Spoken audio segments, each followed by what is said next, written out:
Rehefa ankatoky ny fety toy izao dia isan'ny maro mpanjifa eny an-tsena eny ny akoho ama borona atao laoka ao an-tokantrano ao rehefa vanim-potoanan'ny fety tamin'ity indray mitoraka ity dia tsikarotra ary tazana teny an-tsena teny ny fisian'ny Kristy eto amin'ny firenena satria dia somary vitsy ireo mpanjifa izay akoho ama borona izay. Tsy nisy mpividy ny akoho ama borona tamin'ity fetin'ny Noely ity. Araka nambara mivarotra dia vitsy ny nanjifa ny akoho ama borona 420 ora melohany fankalazana ny Noely. Tsisy tsena mihitsy zao ny vorana mbola entanay tena tsisy tsena lasaka dia tamin'ny herintaona mahitsy zao zao vorona zao telo ny lafina nefa andro tamin'ny herintaona ohatry zao fa malavo Azony votsoloza ny gisa avy be mpitany tsy mandeha vorona dimy mbola voakorokolona tsisy vola reny tena sahira.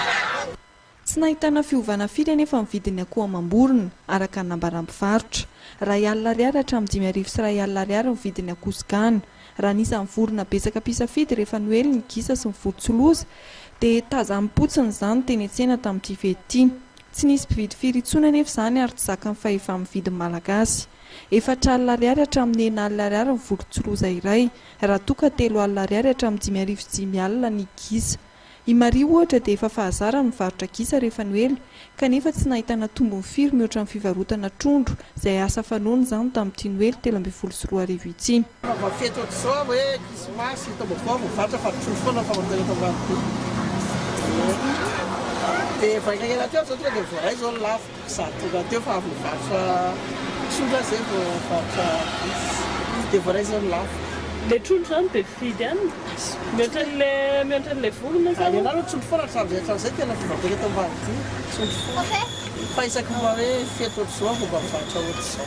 Tsy araka ny nantenain'ny mpivarotra ihany koa ny tsenan'ny akoho fakanan'ofo efa voavolo. Tsy mandeha firy ny tsena hoy ny mpivarotra. Tsy dia mbola nandeha.